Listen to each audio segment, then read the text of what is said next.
नमस्कार विद्यार्थियों। हम जो इस टाइम पढ़ रहे हैं वो है तुगलक वंश। तुगलक वंश हम पढ़ रहे हैं। तुगलक वंश में भी जो हमारा जो इस टाइम जिस शासक के बारे में पढ़ रहे हैं वो है गियासुद्दीन तुगलक, जो कि गियासुद्दीन तुगलक जो कि तुगलक वंश का संस्थापक था। तुगलक, इसके बारे में हम अपन पढ़ रहे हैं। तो इसके सिंहासनारोहण, इसके प्रारंभिक जो इसने प्रशासनिक सुधार किए थे उनके बारे में पढ़ लिया। हम पढ़ते हैं अब इसके आर्थिक सुधार, जो आर्थिक सुधार किए थे उसके बारे में थोड़ा जानते हैं। इसके आर्थिक व्यवस्था के बारे में, किस प्रकार से इसने कृषि संबंधित और जो अन्य आर्थिक दुविधाएं आ रही थी उस टाइम की, उनको किस प्रकार से इसने दूर किया। देखो, इसकी जो जानकारी देते हैं इससे के आर्थिक सुधारों की, वो बर्नी के द्वारा हमें जानकारी प्राप्त होती है। तो बर्नी के अनुसार क्या है, तो बर्नी के अनुसार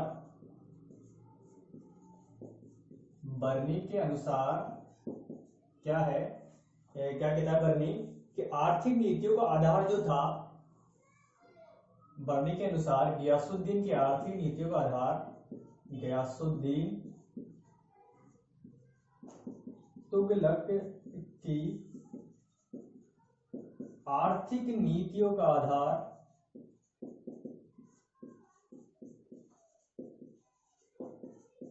एक पद्धति है रस्मो मियान। आधार जो था वो था रस्मो मियान। रस्मो मियान, ये था रस्मो मियान। रस्मो मियान यानी कि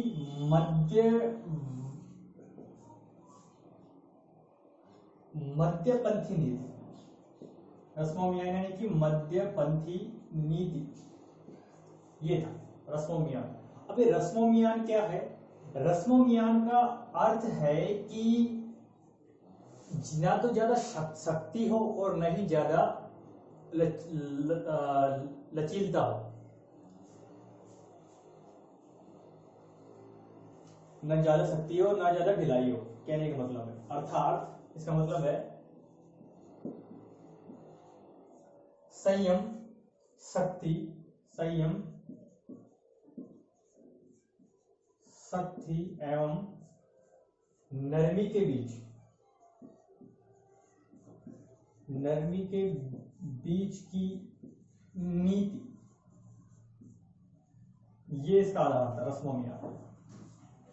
संयम, शक्ति एवं नरमी के बीच की नीति ही इसका आधार। इसकी भी संतुलन स्थापित करा है, यानी कि बीच का संतुलन है, बीच के मध्यम वर्ग की नीति।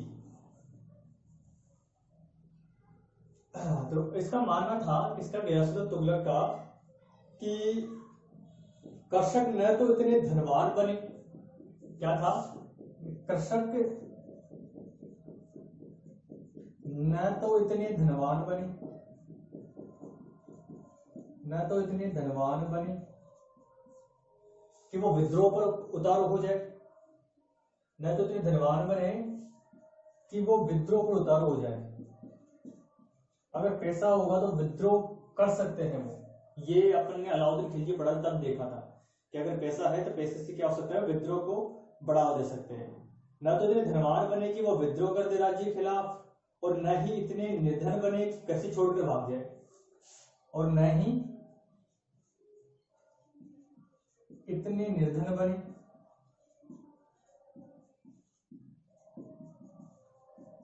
कि वो कृषि छोड़ के भाग जाए, कृषि छोड़कर भाग जाए। तो इन दोनों के बीच की नीति अपनाना है कि ना तो उनको धनवान बनाना है ना उनको निर्धन बनाना है। बनाना क्या है कि उनका गुजारा चलता रहे, ना तो विद्रोह कर सके ना ही कृषि छोड़कर भाग सके। क्योंकि अगर कृषि छोड़ के भागे किसान तो राज्य को रेवेन्यू कहां से मिलेगा? क्योंकि उस टाइम हर चीज की नींव है, हर अर्थव्यवस्था की नींव है कृषि, क्योंकि रॉ मटेरियल सबसे इंपॉर्टेंट है। चाहे आप इंडस्ट्रियल उद्योग में देखिए, रॉ मटेरियल चाहिए और रॉ मटेरियल कृषि से आता है। और उस टाइम मध्यकाल की बात हो रही है, मध्यकाल में अपन जानते हैं कि पूरी अर्थव्यवस्था कृषि पर आधारित थी। तो ये नीति लागू की थी गियासुद्दीन तुगलक ने, जिसने कृषकों की तरफ, उनकी स्थिति की तरफ ये ध्यान, उनकी अपना ध्यान आकर्षित किया। देखो, गयासुद्दीन तुगलक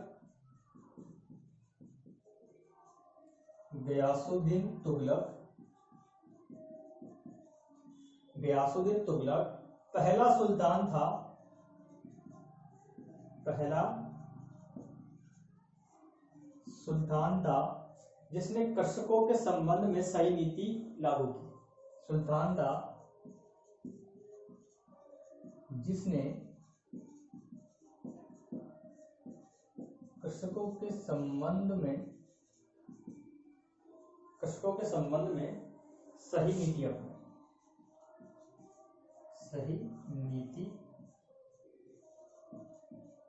अपनाई। अब देखो उसने क्या क्या किया। देखो, पहला देखो, गयासुद्दीन ने क्या किया था। गयासुद्दीन ने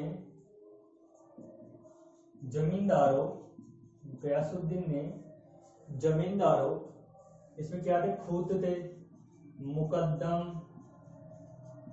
और चौधरी, जो कि गांव के जो पंच होते थे, जिनका काम क्या था, गांव का कृषि रेवेन्यू जो होता था उनको इकट्ठा करने का काम होता था। इनके जो पुराने अधिकार थे, जो अलाउद्दीन खिलजी के टाइम पे छिन गए थे, के पुराने अधिकार वापस कर दिए, यानी कि पुराने अधिकार लौटा दिए। अलाउद्दीन खिलजी ने इनके अधिकार छीन लिए थे, वो वापस से लौटा दिए। लौटाने का मतलब नहीं है कि ये वापस से किसानों से जबरदस्ती ज्यादा रेवेन्यू इकट्ठा करेंगे, अपनी जेब भरेंगे। लौटाने का मतलब है कि इनको अधिकार लौटा दिए, साथ में चेतावनी भी दे दी, अगर आपने किसी भी प्रकार का उद्यम किया या ज्यादा रेवेन्यू इकट्ठा करने की कोशिश की तो आप ही खेल में। तो इनको नियम और शर्तें लागू कर दी, इनके ऊपर अधिकार तो लौटाए, लेकिन इनको कुछ चेतावनी भी दी गई, कुछ इनको फीडबैक दिया गया कि आपको किस प्रकार से क्या करना है, अपने अधिकारों का सही उपयोग करना है। सदुपयोग करते हुए अधिकार वापस से लौटा दिए।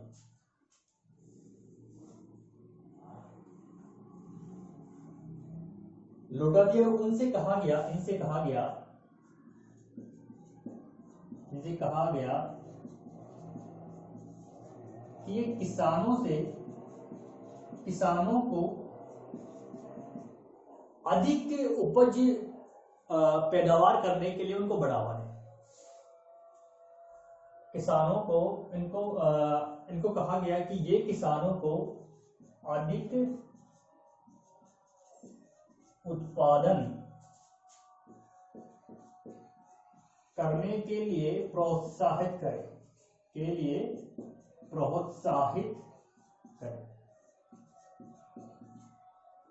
क्योंकि प्रोत्साहन बहुत ही जरूरी था। तो ये गयासुद्दीन तुगलक द्वारा इनको कहा गया कि इनको इन जमींदारों, ठीक है। आगे देखो,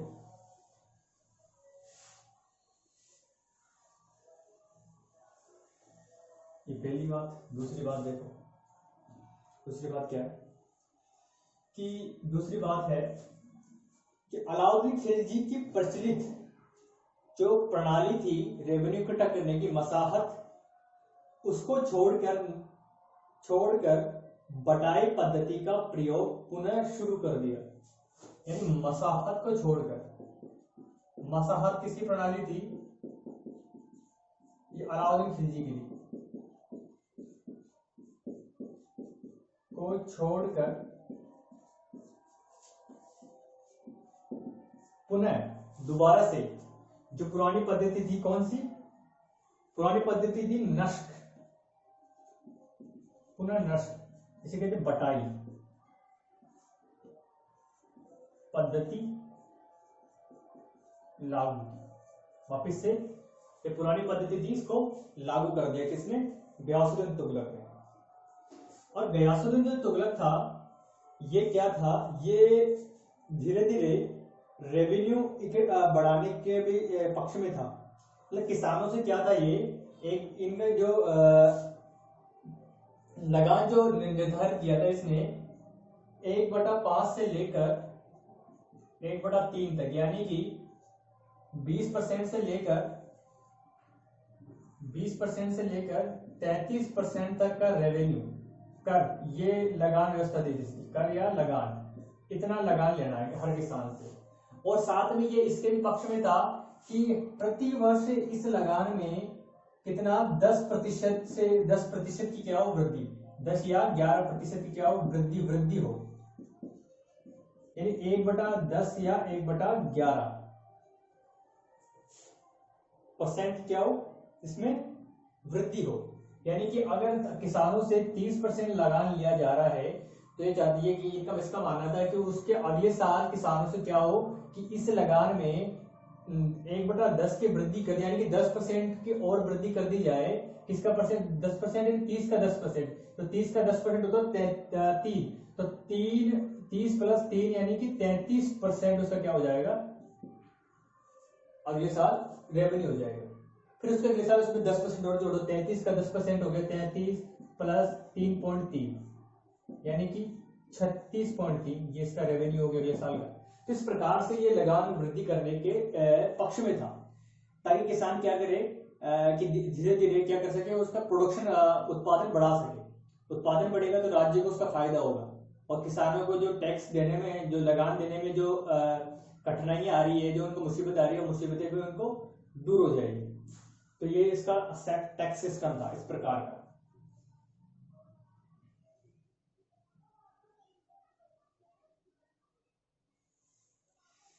ठीक है, इससे क्या कहते हैं सरकार की कमाई बढ़ जाएगी और किसानों के ऊपर जो आर्थिक बोझ है वो भी कम हो जाएगा।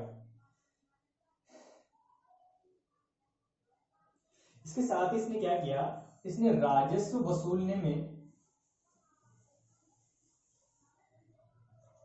राजस्व जो वसूलने वाले अधिकारियों को क्या कहा कि किसानों के साथ जोर जबरदस्ती ना करें। राजस्व वसूलने वाले अधिकारी जो थे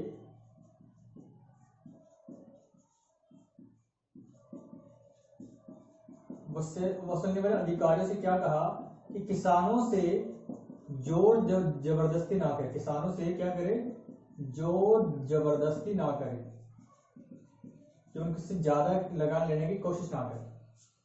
और जो लगान जो था, लगान कृषि भूमि पर लिया जाता था, कृषि भूमि पर ही लिया जाता है, जिस भूमि पर खेती की गई थी उसी पर लिया जाता था। जो खेत खाली पड़ा है उस पर कोई टैक्स नहीं था, याद रखना। किसान जोर जबरदस्ती ये लागू नहीं किया, मध्यम मार्ग अपनाया जाए, यानी कि वसूलने में मध्यम मार्ग अपनाया जाए, ना तो जोर जबरदस्ती हो और ना ही इतनी ढिलाई हो कि किसान आलसी हो जाए, मध्यम मार्ग अपनाया जाए। इसका क्या मानना था? इसका मानना यह था कि अत्यधिक टैक्स लगाने से क्या होता है कि देश जो है वो गरीब हो जाता है, क्योंकि राज्य का खजाना तो बढ़ जाएगा लेकिन किसानों की स्थिति खराब हो जाएगी, और किसानों की स्थिति खराब हो गई तो क्या होगा, किसान क्या करेंगे, कृषि छोड़कर भाग जाएंगे। तो इस गयासुद्दीन तुगलक का मानना था कि अत्यधिक लगान लगाने से, अत्यधिक कर लगाने से, अत्यधिक कर लगाने से, अत्यधिक कर लगाने से देश नष्ट या गरीब हो जाता है, देश नष्ट या गरीब हो जाता है। अब कैसे गरीब हो जाएगा भाई?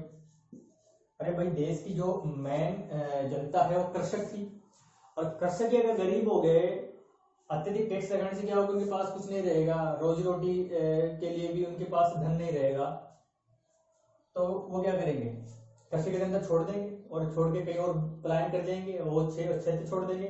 तो देश को कृषि की जो कृषि के रूप में जो रेवेन्यू मिलता था वो मिलना बंद हो जाएगा, तो क्या होगा, देश गरीब हो जाएगा, गरीब होगा, धीरे धीरे अर्थव्यवस्था कमजोर हो जाएगी, नष्ट हो जाएगा। इसका मानना ये था। और इसने क्या किया था, अकाल के समय किसानों को कर मुक्त कर दिया। और क्या किया, अकाल के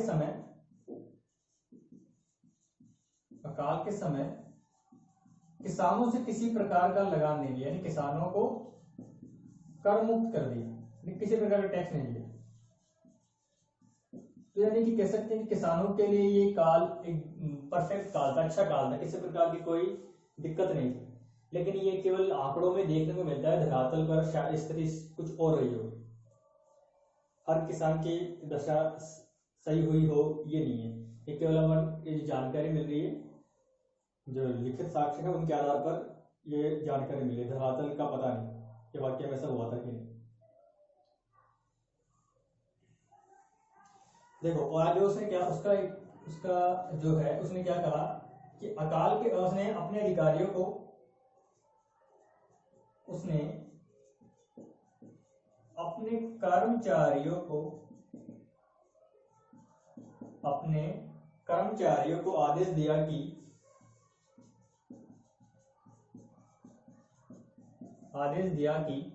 अपने कर्मचारियों को आदेश दिया कि लगान में वृद्धि करने के स्थान पर लगान में वृद्धि करने के स्थान पर कृषि उत्पादन में वृद्धि की जाए। लगान में वृद्धि करने के स्थान पर कृषि उत्पादन में या कृषि योग्य भूमि कृषि उत्पादन में वृद्धि हेतु प्रयत्न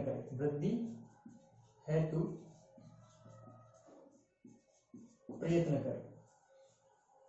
यानी लगान में इंक्रीजमेंट या वृद्धि करने के स्थान पर आप ये इस बात की ओर ध्यान दो कि किसानों की स्थिति अच्छी हो, अच्छी कृषि की भूमि का विस्तार हो और क्या हो, प्रोडक्शन ज्यादा हो।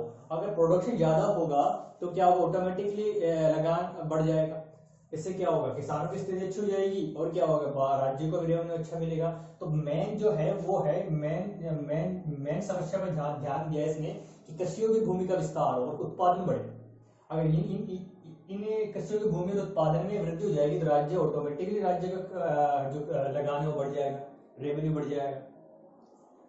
तो उसने ये एक अच्छी जो नीति थी इसकी, उसकी तरफ इसने ध्यान दिया, एक किसानों की समस्या की तरफ। ठीक है,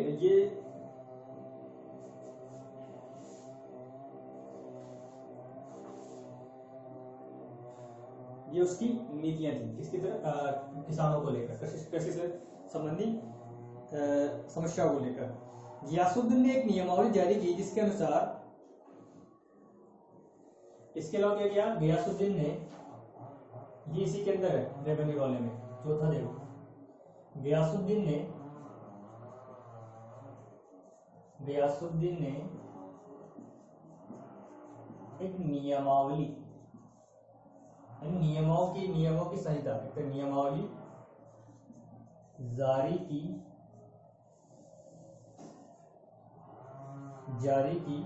जिसके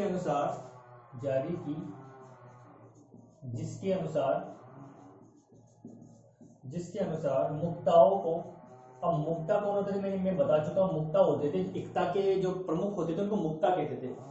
मुक्ताओं को संवैधानिक तरीके से मुक्ताओं को लगान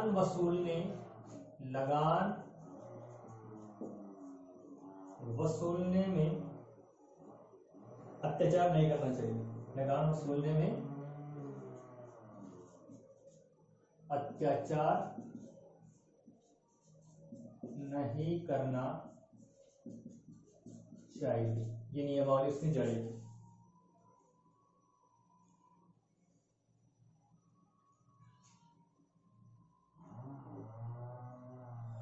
ठीक है, ये की। और इसने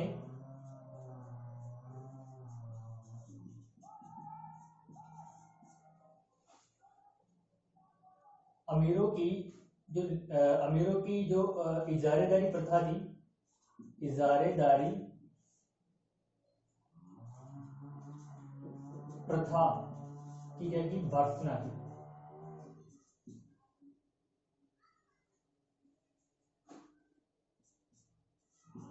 भर्त्सना यानी इसकी खोरी-फुटी समीक्षा की एक तरीके से।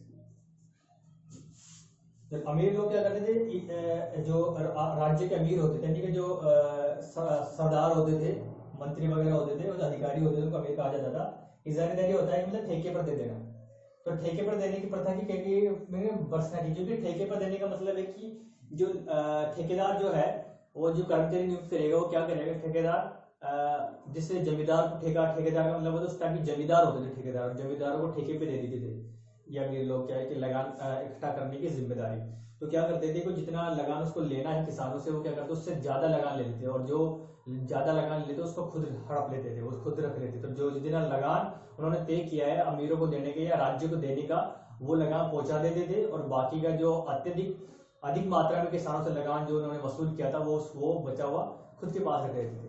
इससे क्या है कि किसानों को जितना लगान देना है, मान लो कि 30% देना है, वो 30 की जगह 40% ले लिया करते थे जमींदार। इस प्रथा की क्या की उसने बरसना की, ये अमीरों द्वारा जो ये घोटाला किया जाता था इसकी। ठीक है, आगे देखो।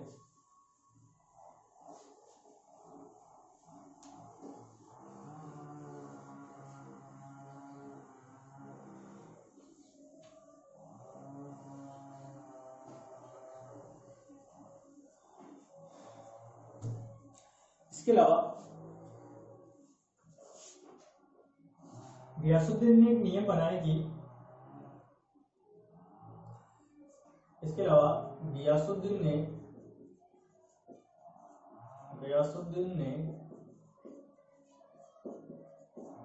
एक नियम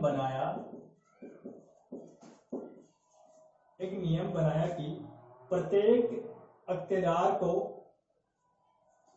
यानी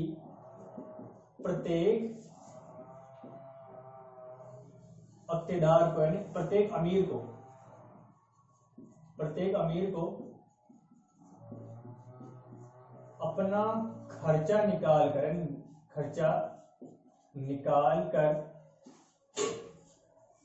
कर शेष राजस्व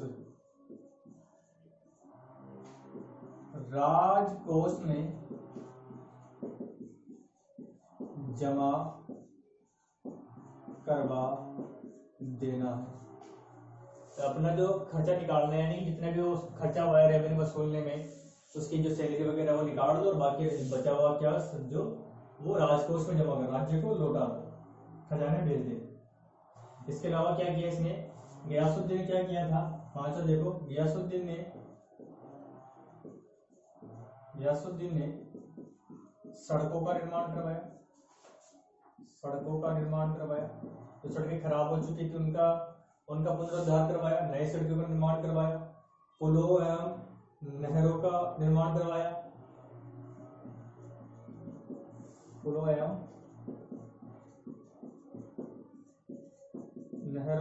करवाया, ठीक है, क्योंकि यातायात के लिए सड़कें जरूरी थी, पुल भी जरूरी थे। और देखो, नहरों के क्षेत्र में कार्य करने वाला पहला सुल्तान। नहरों के क्षेत्र में कार्य करने वाला गियासुद्दीन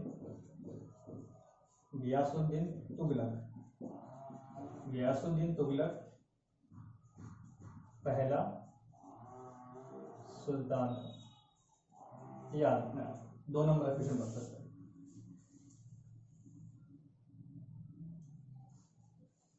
ठीक है, इसके बाद नहरों के क्षेत्र में बाद में फिर जो फिरोज शाह तुगलक है वो इसको विस्तृत रूप से कार्य करेगा। पहला सुल्तान कौन था, गियासुद्दीन तुगलक, यानी पहला ये तो दूसरा और कोई भी आएगा, वो था फिरोज शाह तुगलक, जिसने विस्तृत मात्रा में नहरों के क्षेत्र में कार्य किया था।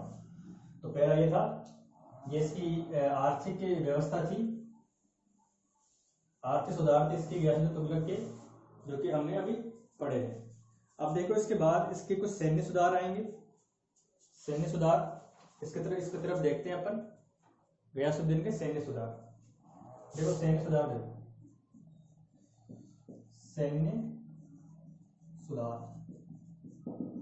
ये देखो पहला देखो, गयासुद्दीन ने क्या किया कि जो घोड़े होते थे, गयासुद्दीन ने सैनिकों के घोड़े होते थे, सैनिकों के घोड़ों को राज्य के खर्च पर रखना स्टार्ट कर दिया, राज्य के खर्च पर रखना शुरू किया। यानी पहले क्या था, अलाउद्दीन खिलजी के टाइम पर घोड़ा जो होता था, घोड़ा जिस सैनिक के पास घोड़ा होता था उसको घोड़े की कीमत दी जाती थी, उसकी तनख्वाह दी जाती थी। लेकिन अब क्या है कि गयासुद्दीन ने प्रत्येक घोड़े पे जो खर्चा है वो राजकोष से देने लग गया है, पर राज्य ने घोड़ों का खर्चा दिया, प्रत्येक सैनिकों के जो घोड़े थे वो राज्य के खर्च पर चलने लग गए। इसने क्या किया, जो अलाउद्दीन खिलजी की जो दाग हुलिया प्रथा थी, अलाउद्दीन खिलजी ने स्टार्ट की दाग व हुलिया। दाग यानी कि जो ठप्पे लगाते थे, निशान उकेर देते थे घोड़ों के ऊपर, और उनका हुलिया नोट करते थे, प्रत्येक सैनिक का हुलिया उसकी शान शकल कैसी है, उस प्रथा को जारी रखा, प्रथा को जारी रखा। ये सब क्योंकि अच्छी, ये बढ़िया प्रथा थी। आगे अकबर और जो क्या नाम है शेर सूरी में इसको जारी रखेंगे। मुक्तावय, अगर मुक्तावय उनके से उसके सैनिकों के बीच, सैनिकों के वेतन के बीच स्पष्ट विभाजन किया, सैनिकों के वेतन के बीच का स्पष्ट विभाजन किया। अब स्पष्ट विभाजन के बीच करने का तात्पर्य क्या है, क्योंकि जो मुक्ता लोग होते थे वो क्या करते थे कि सैनिकों के वेतन में से कमीशन काट लेते थे, यानी राजकोष से उनके पास जो तनख्वाह आती थी उससे क्या करते थे, वो जो सैनिकों को जितना वेतन देना है, मान लो 100 रुपए देना है तो 100 रुपए की जगह 90 रुपए देते थे, 10 रुपए कमीशन काट लेते थे।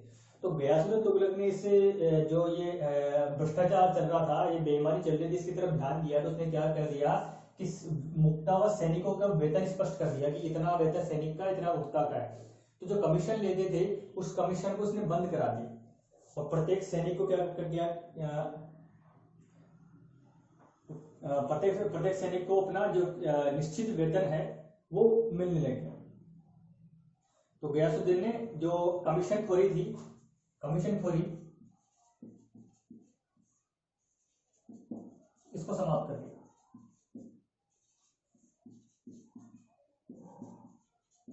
ठीक है, समाप्त कर दिया कमीशन खोरी।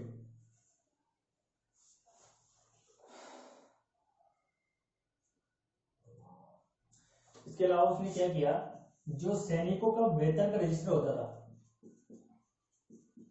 सैनिकों के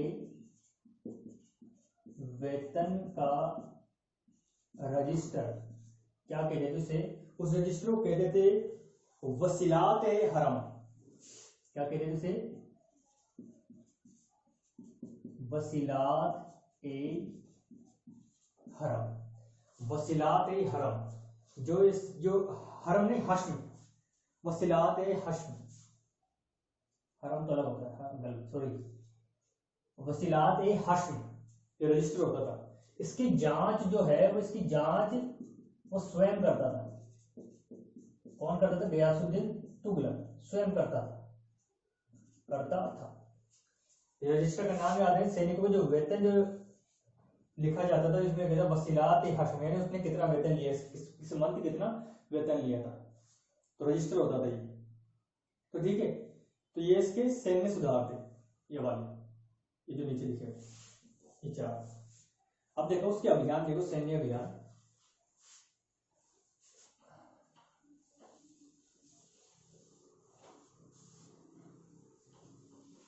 किसी को, सैनिक को तकलीफ ना हो, किसी किसान को कोई प्रॉब्लम ना हो, तो उसने अच्छी नीतियां लागू की थी।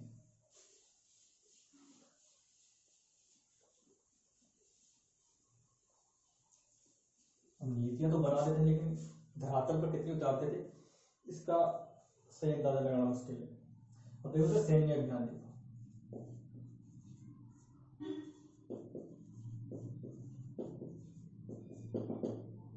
देख 1321 ईस्वी में उसने एक अभियान किया, तेलंगाना का वारंगल अभियान।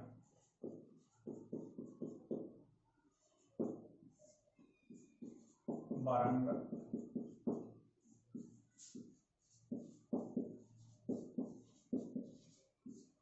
अब देखो इस अभियान के बारे में। इस अभियान का जो नेतृत्व किया था वो किया था जोना खान ने। अब जोना खान कौन था? उर्फ उलुग खां। उलुग खां इसकी उपाधि थी, जोना खान मूल नाम था, जिसे हम जानते हैं इतिहास में किस नाम से? मोहम्मद बिन तुगलक के नाम से। मोहम्मद या मोहम्मद, मोहम्मद ने मोहम्मद होता, मोहम्मद, मोहम्मद बिन तुगलक।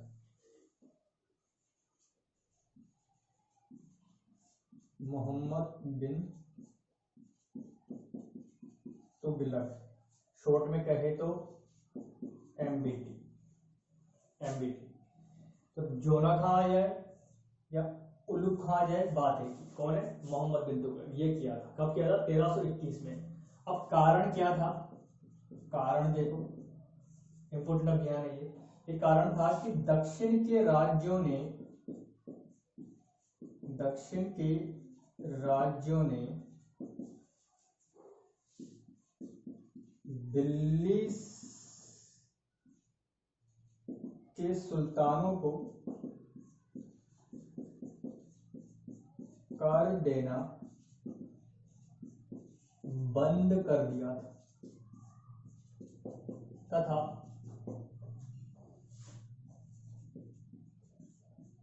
अपनी स्वतंत्रता के लिए विद्रोह कर दिया। यानी कर जो देते थे, अलाउद्दीन खिलजी ने क्या किया था? वारंगल को जीत लिया था। तो वारंगल के जो शासक थे प्रतापरुद्र देव ने क्या किया? संधि की। संधि के तहत क्या है कि प्रतिवर्ष जो राजस्व है, जो लगान है, टैक्स जो है, वो किसको देना था? दिल्ली सल्तनत को, दिल्ली के सुल्तानों को चुकाना था।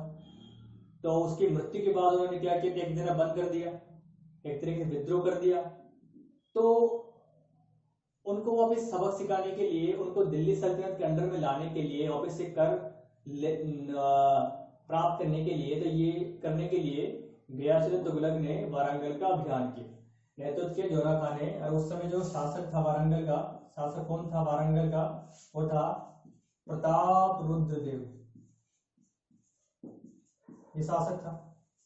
अब हुआ क्या कि इस जो सुल्तान की सेना है, सुल्तान की सेना में क्या हुआ था इस अभियान के दौरान?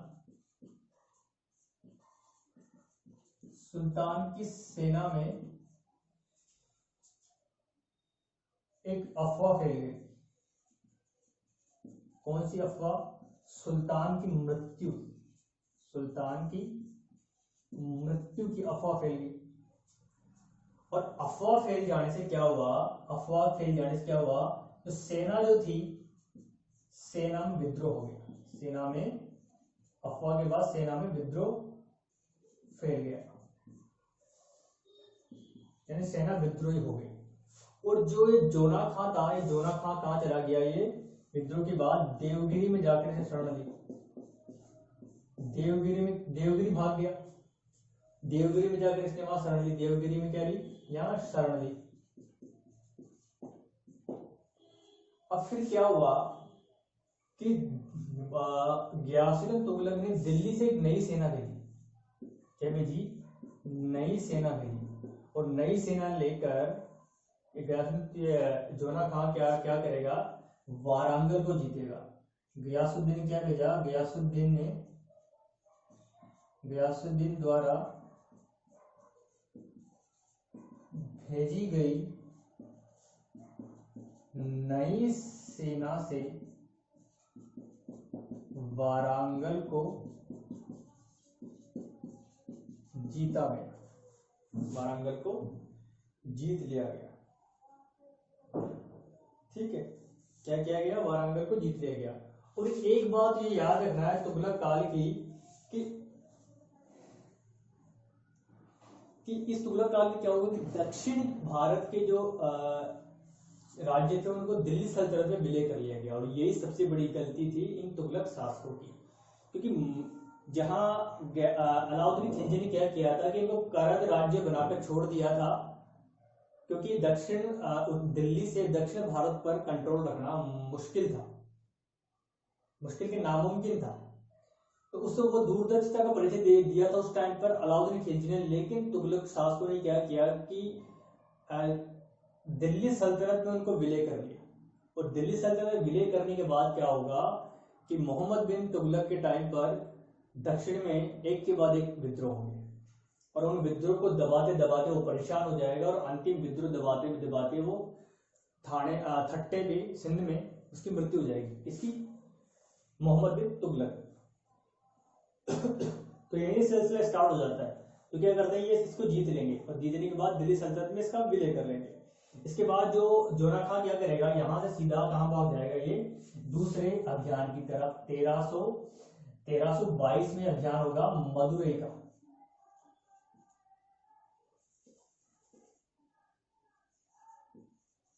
मदुरै कहां है, ये तमिलनाडु, वही पांड्य राज्य।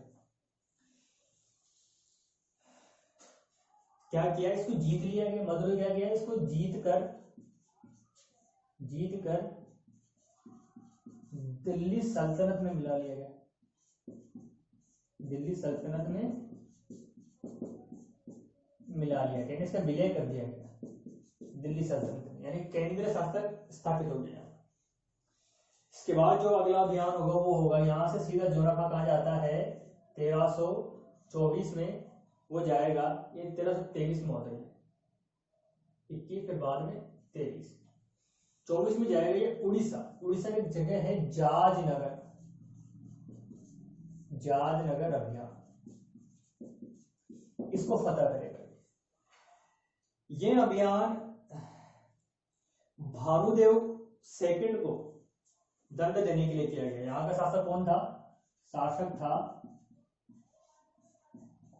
भानुदेव सेकंड, इसके विरुद्ध किया गया था, ठीक है।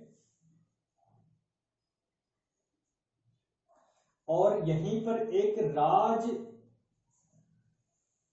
राजमहेंद्री शिलालेख है, यहीं पर राजमहेंद्री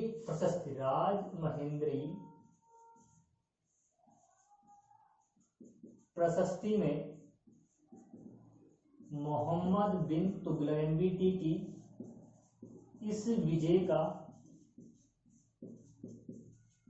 उल्लेख है, ठीक है। याद रखना, राजमहेंद्री प्रशस्ति किसके विजय का उल्लेख करती है, मोहम्मद बिन तुगलक की विजय का। अगला अभियान रहेगा 1324 बंगाल अभियान। अब देखो बंगाल अभियान, और ये अभियान गयासुद्दीन तुगलक का अंतिम अभियान था, और इस अभियान के पश्चात इसकी मृत्यु हो जाती है अफगानपुर। इसी अभियान के दौरान निजामुद्दीन औलिया ने कहा था, हुनूज दिल्ली दूरस्थ, हुनूज अभी दिल्ली बहुत दूर है, तभी से ये उक्ति चल पड़ी। 1324 ईस्वी में बंगाल अभियान, इस अभियान पर जोना खान नहीं था, याद रखना। इस अभियान में जोना खान नहीं था, नेतृत्व किया था स्वयं सुल्तान ने। किसने किया था, गियासुद्दीन तुगलक ने इस अभियान का नेतृत्व किया था, याद रखना। जोना खान को क्या करता है कि जो पावर ऑफ अटॉर्नी है वो देकर कहां चल जाता है, इस अभियान पर चल जाता है, उसको सारी सत्ता सौंप जाता है, पावर दे जाता है। एक और सेनापति जफर खान, इन्होंने दोनों ने मिलकर किया था अभियान। गियासुद्दीन तुगलक और जफर खान ने मिलकर किया था। ये याद रखना, ये अंतिम अभियान था। ये क्या था, अंतिम अभियान था, ठीक है, ये अंतिम अभियान था। इस समय जो बंगाल का शासक था ये आपको बंगाल का शासक था। बंगाल का शासक कौन था इस समय? इस समय तो बंगाल का शासक गियासुद्दीन गियासुद्दीन गियासुद्दीन बहादुर। गियासुद्दीन बहादुर ये शासक था। ये क्या करते हैं, क्या करता है ये गियासुद्दीन, इसको जीत कर क्या करेगा, बंगाल के 2 हिस्से कर देगा। बंगाल के 2 हिस्से कर देगा,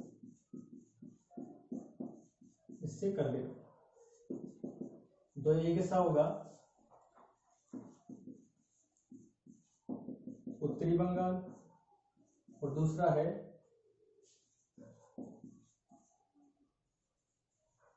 दक्षिण पूर्वी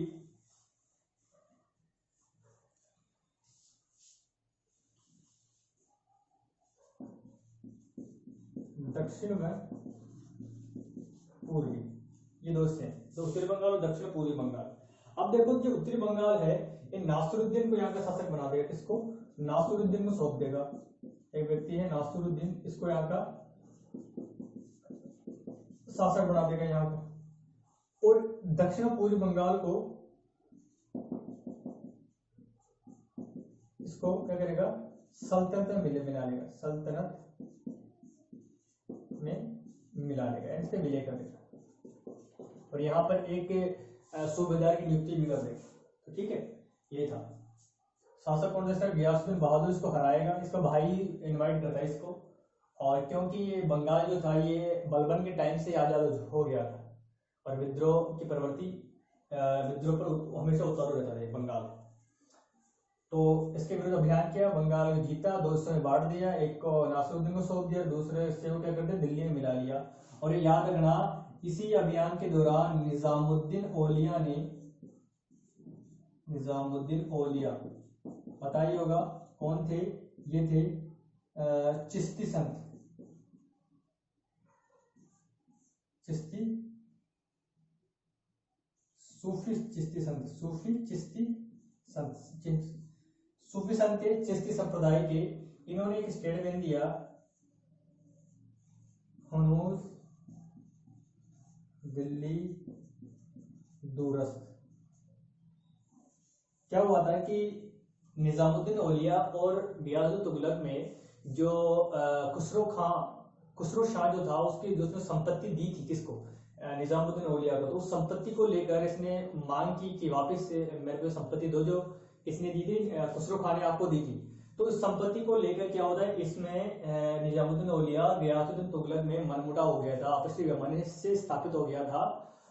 तो क्या किया कि निजामुद्दीन औलिया ने ये स्टेटमेंट कब दिया, जब बंगाल अभियान पर ये गया था गियासुद्दीन तुगलक, तो इसने उस समय ये खबर पहुंचाई कि जब तक मैं बंगाल अभियान से दिल्ली लौटता हूं तब तक निजामुद्दीन औलिया दिल्ली छोड़कर चली जाए।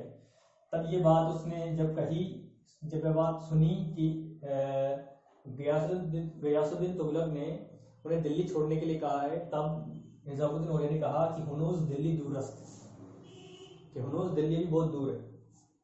और हुआ क्या कि अब 1325 में एक जगह है अफगानपुर, जो कि जो राजधानी तुगलकाबाद उससे तकरीबन 8 किलोमीटर दूर है। यहाँ पर क्या है, अफगानपुर में जो मोहम्मद बिन तुगलक है, इसने क्या किया, लकड़ी का क्या बनाया, लकड़ी का मंडप बनाया था। क्योंकि गियासुद्दीन तुगलक क्या करता, बंगाल विजय करके लौट रहा था, तो बीच में ही क्या किया, यहाँ मंडप पर उसका स्वागत किया गया, भोज की तैयारी की गई। उसके बाद क्या है कि इस लकड़ी का मंडप जो है ये क्या हो जाता है, गिर गया। और गिरने से क्या हुआ कि गियासुद्दीन तुगलक इसमें दबकर मर गया। गियासुद्दीन तुगलक क्या हो गया, दबकर मर गया। साथ में उसका एक पुत्र भी था, वो भी दबकर मर जाता है। कहा जाता है कि ये अफगानपुर की जो ये जो लकड़ी का मंडप भी गिरने का जो घटना है, ये सोची समझी साजिश थी मोहम्मद बिन तुगलक की, जोनाका की, क्योंकि वो खुद सुल्तान बनना चाहता था। अब इसको लेकर काफी सारे मतभेद है, लेकिन इतना पता है कि लकड़ी के मंडप के गिर जाने से गियासुद्दीन तुगलक की मृत्यु हो जाती है और उसके बाद जो शासक बनता है 1325 में, वो आएगा मोहम्मद बिन तुगलक और जोना खान मोहम्मद बिन तुगलक की उपाधि के साथ।